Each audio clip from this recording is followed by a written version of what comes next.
Hello, everyone. Welcome to Transform Now. I'm Brad Hairston. My guest today is Brian Halpin, the head of automation for SS&C. Brian has a long history of leading automation programs, both in industry and as a part of Blue Prism. But for the past couple of years, he has led a significant internal automation program across SS&C, which will be the focus of our chat today. Welcome, Brian. Why don't you tell us a little bit more about yourself? Yeah, right, Brad. Great to be on the podcast. Look, I've been involved in automation and specifically with Blue Prism, I guess, for the last kind of 11 years as a customer in various guises. I started off with the Bank of Ireland, running an automation program there, still one of our very important and large customers. And from there, I ended up at HSBC. So I was the global head of automation at HSBC. It's probably one of our largest customers, still very big users of Blue Prism across the globe. And then I joined Blue Prism about 4 or 5 years ago. And since then, and through the acquisition by SS&C, I was very involved in working with lots of our largest customers. A lot of banks, a lot of insurance companies, a lot of financial services companies, I guess, probably from my background. But then when the acquisition happened, one of the kind of the aspects of the acquisition by SS&C was that SS&C is an operations business, as you know, a large part of it is operations. And so Not only were they interested in the product, but they were interested in, or the business, but interested in using the product as part of the organization and really embedding it. So post-acquisition, I took on the role of rolling out Blue Prism across the entire organization. And so I've been doing that for the last 2 years, as well as engaging a lot with many of our customers and, sort of articulating our story, what we've been doing internally with those customers. So I guess a customer internally, externally, and spending a lot of time with customers over the last 11 years. Right. And yeah, the internal program has certainly been an interesting and very compelling story, both internally and to the external world. And as you know, our CEO, Bill Stone, who led the acquisition of Blue Prism 3 years ago, was very quick to come forward and say, hey, we're going to drink our own champagne. We're going to apply automation to our own organization and really turn a lot of our workforce into digital employees. And man, here we are 2 years later, and the benefits that have been achieved have been pretty significant. Brian, maybe you could start by talking a little bit more about, the impetus for the internal automation effort at SS&C Technologies and what positioned this program, so early on to, Blue Prism joining SS&C. Yeah, sure. I mean, if you look at SS&C as a company, it's 27,000 people, software and services. And what's kind of interesting and unique about SS&C, I think, is all of the services that the company provides, operational services, are based on its own technology.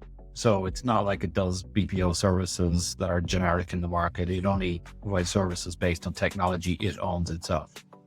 But as an organization of 27,000 people providing services in the asset management, fund administration space, investment management space, they typically would be a perfect user of Prism, in the past. So they would be the typical kind of company that would benefit greatly from automation. Mm-hmm. So obviously that was part of the attraction, I guess, in the acquisition. They understood that this was part of the future of the nature of work that they were in. And so obviously acquiring the business, but then, using it to really transform the way the company itself would operate was a key part of that. So the impetus really was about adding capacity to the company, adding a new form of capacity. Why? I mean, it's about controlling costs, protecting margins, as well as growing the business. And the biggest challenge most companies have, particularly operational companies have, in growing their business is just finding capacity to do more work. And in our case, we have, pretty unlimited availability of digital labor. And so really our only challenge in terms of growth, in terms of adding workforce, is trying to figure out how best to deploy this workforce, this digital workforce. But we've got a lot of it and we can use it. So really what the impetus, the opportunity is to really rethink some of our processes, rethink some of the way in which we can deliver services to customers, and really figure out how this digital workforce can be a complementary part of the way in which we deliver services to clients. And why would you say that this was really a strategic move, not just a cost-cutting measure, as many initiatives, tend to be these days? Yeah, I think if you, certainly there's a cost-cutting aspect to it, right? I mean, that's the immediate thing that everybody thinks about. Like, can I do this work more cost-effectively than I did it before? But what you start to see, it started with a more strategic mindset, which is we need capacity. We need new ways of getting work done. But what's been interesting to just see emerging is it really has created a new foundation of workforce capacity, capability within the company. So if you look at the business now, and you might pick a chart of the company and sort of look at the stats behind the business, and you'd say, we've 27,000 people. But we've now 27,000 people. The business has grown substantially over those last 2 years. We've got 2,500 digital workers to complement those 27,000 people. Plus, we've got the people who know how to manage those digital workers. And so that's a foundation. I think of it a little bit like if you were talking to a telco and they said, hey, we put the wires in, right? We put the infrastructure in. And now what we're doing is layering, services and new things on top of that infrastructure. So even though we've delivered huge value, huge cost savings in terms of core digital workers, we're now starting to look at that and say, we've got the people in place now to manage them. We've got the digital workers in place. We're starting to do things like upskilling those digital workers with AI to make those digital workers smarter, to do more powerful things. We think even though we continually add more digital workers, we think even the ones that we've got in place, we're going to do so much more with those. It's so much more powerful we can make those digital workers. And as new technology emerges, as our product teams develop new capabilities, we're just going to keep adding on that capability onto those existing digital workers. So really the strategic move, I always liken it to, if you go back 20 years and companies maybe started to offshore work to low-cost centers and create shared service centers, and these kind of big operational moves. They were quite strategic moves for those companies to make. To me, this kind of implementation of a digital workforce is a big strategic foundational capability similar to those kind of things. And now it's about capitalizing on that and adding more capability and getting more value out of that. So from that perspective, it feels like we're only starting in terms of the value we're going to get out of this. Brian, let's talk about the benefits that have been achieved. You're 2 years into this program, and I know tracking benefits and making those visible to leadership and to shareholders has been a big part of what you've been doing. Talk about these benefits and how you're tracking them specifically. That would be great. Yeah, sure. So production today, we've got 100 digital workers that's growing every week. We keep adding them in various parts of the business. One of the things that has allowed us to scale at that speed has been the distributed nature of the program. So the model that companies use, I think, is highly dependent on the nature of the company itself, right? So in our case, we've got quite a distributed business. So you've got multiple different business units that sort of tend to operate reasonably independent P&Ls. They've got independent leadership and so on. And so what we've effectively done, if you think about, many companies have like centers of excellence to run their automation program. We have about 15 centers of excellence in each of these individual businesses, and we provide a sort of a layer of governance across them. But because of that, in effect, we've got digital workers being added right across the board by individual businesses on a daily, on a weekly basis. So we've got a large estate of digital workers across multiple businesses. We have probably the most important statistic for me is that we've over 300 people trained on building, managing, looking after those digital workers. And they're really important because most of those people have come from within the business. There's a lot of technology capability in there. There's a lot of business knowledge in there. There are new hires in there. So when we're hiring, we're prioritizing people with automation skills, because we realize that if I've got 10 open recs in my operational headcount, and if I hire maybe 2 people with automation skills, I'm going to get so much more value from those. We also recognize that people with automation skills can do an awful lot more than people without automation skills as we go forward. So we're really prioritizing finding, hiring, training, developing automation skills within our organization. And that will continue to grow, particularly AI. I think we'll have to continue to add on there. So that's a really important part of what we've developed. And then on the savings side, we're an organization of accountants. And so our savings are hard savings. They are very much calculated as headcount or dollar savings, right? So in often cases, we don't hire positions maybe where we were previously going to hire. We reallocate people into different positions. I think I know that we had 27,000 people 2 years ago. We still have 27,000 people, but we've grown revenue quite significantly in that period. Those allowed us to grow without having to add headcount for the kind of nature of the processing that we're doing.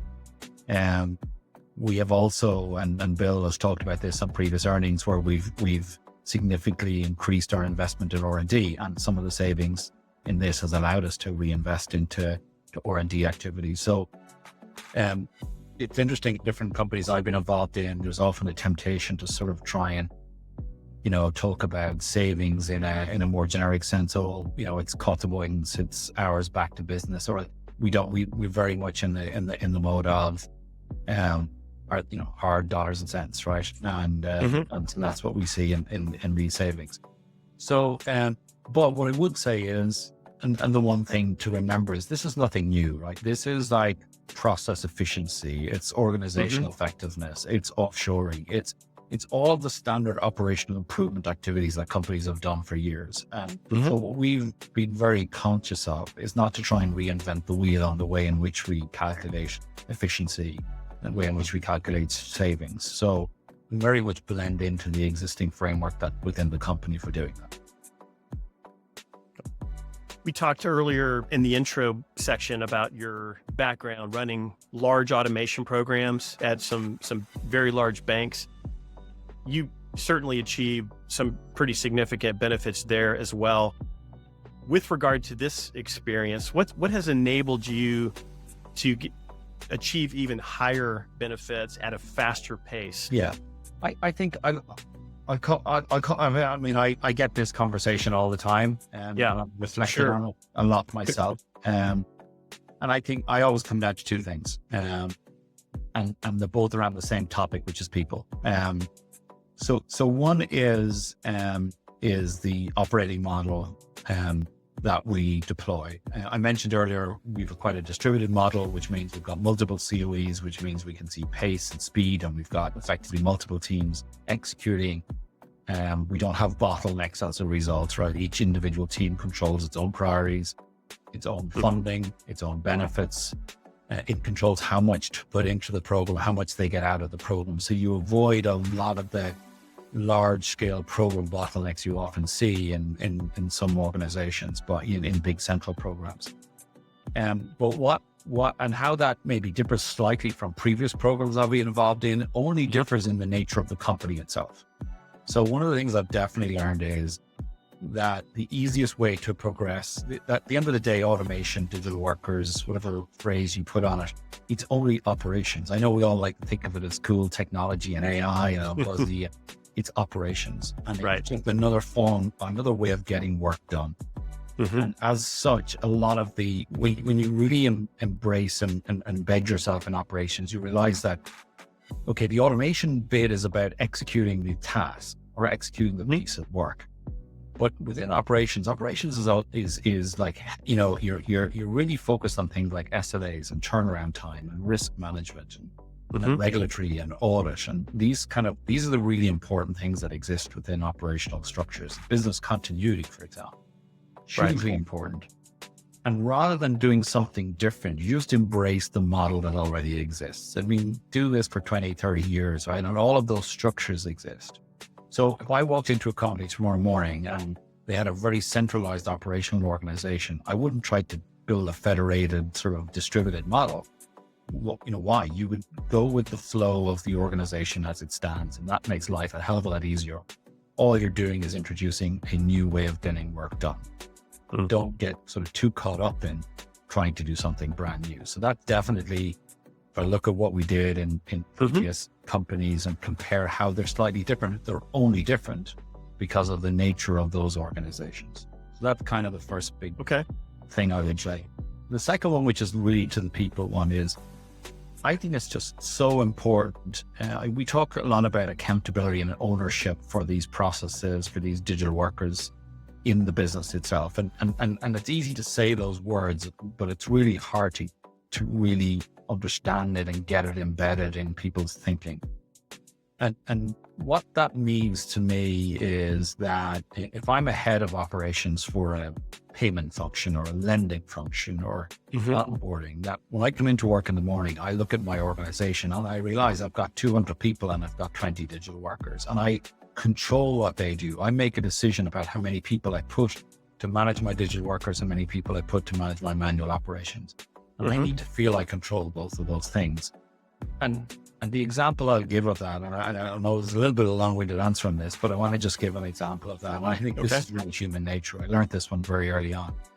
If I go to you, Brad, and let's say, Brad, you're running an onboarding function in a bank, and I say to you, can you give me some of your best people to work with me because I want to automate your function? You're probably by human nature not going to give me your best people to work with me because you're going to keep your best people for you because you're going, hey, I'm going to get a job done. Brian, you're asking me to give for you, Brad, to give your work away to me to automate it. I want to keep my job. This doesn't sound very in my best interest, right? However, if I come to you and I say, Brad, I want to enable you to be a better manager, and I'm going to help you automate your own business. It's all your control with your own people. You will put your best people on it, right? Because those people will want the better career option. You know, to get it done, if you're accountable for it, you put your best people on it. So, I think that's the key to all of this is allowing, I used to always say it's allowing the operational people to be the heroes in the story, not the techie people. And so I think that's just hugely important. It's hard to do because it's all out of people's comfort zones and they hear tech and they go look for somebody else. But it really is about a change of mindset for business people to realize that it is part of it. It's not being done to them. It's being done for them and by them. They're part of the change process, it sounds like.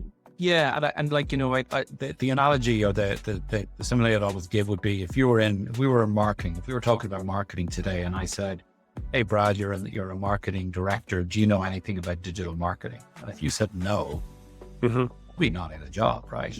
Because the world has gone digital marketing. Operations is going digital. It's going AI. We all know that. We can see it all around us. So it's kind of getting people to see that and that's part of their future and provide the training and the support and the technology and the tools to make that easy to happen within those organizations. How would you say that this initiative has changed the mindset of the company in terms of things like product innovation and product extensions and bringing a new approach to how SS&C solves customer problems?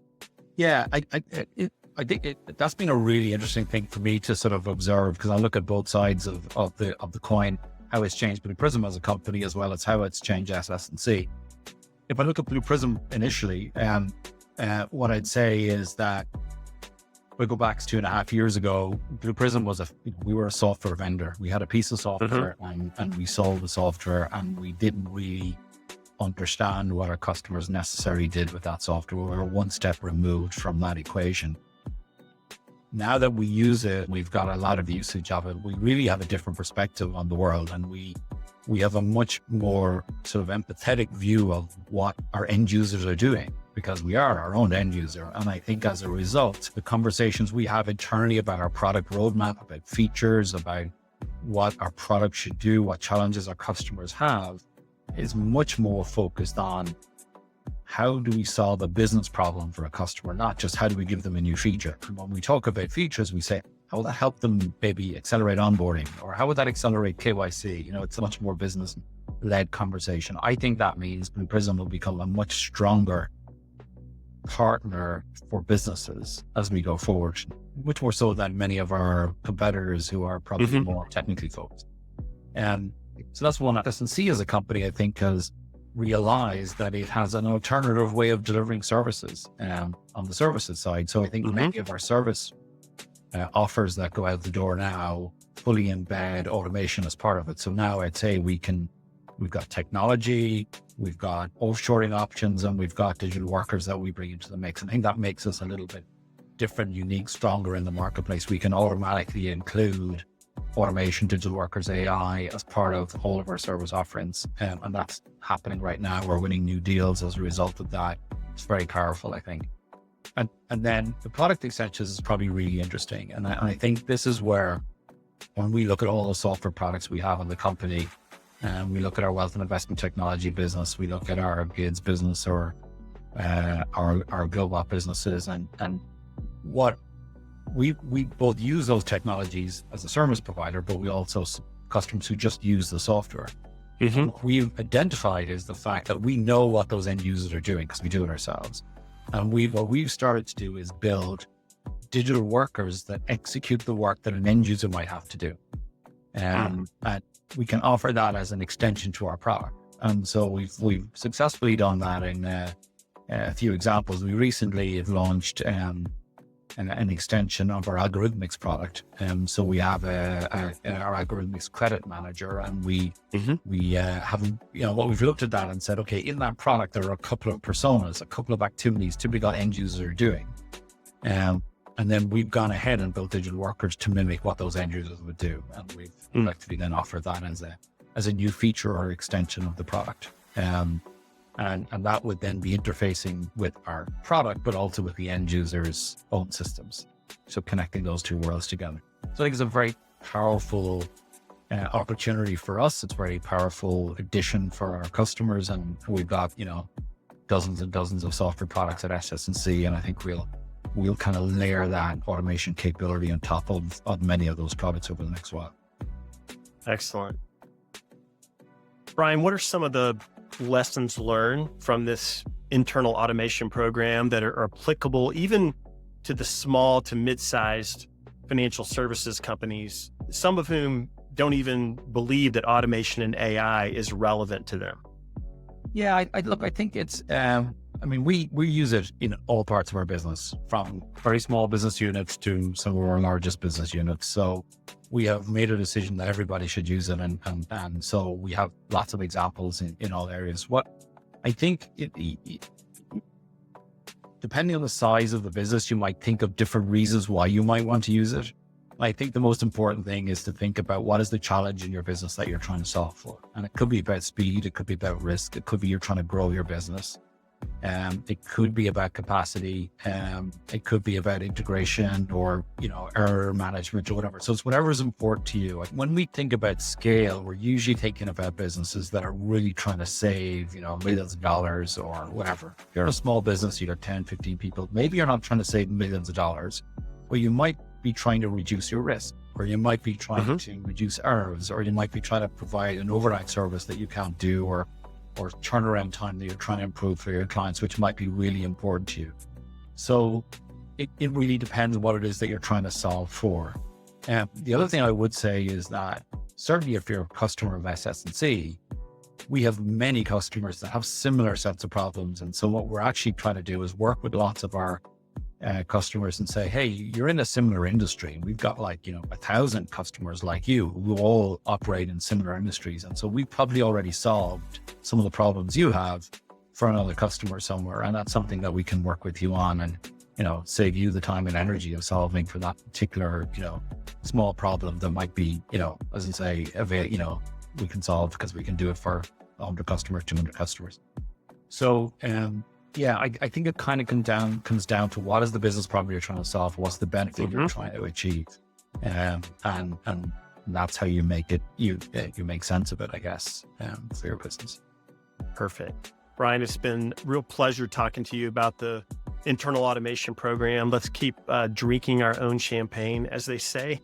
And I'm sure we will be for many years to come. But thanks for sharing your perspective and your lessons learned and your thoughts on how this has changed our company and the opportunity that it presents to change the operations in our customers and even in companies that aren't customers of ours yet. So pretty exciting stuff. And thanks for being here. I wish you the very best. Yeah. Thank you, Brad. It's been a pleasure.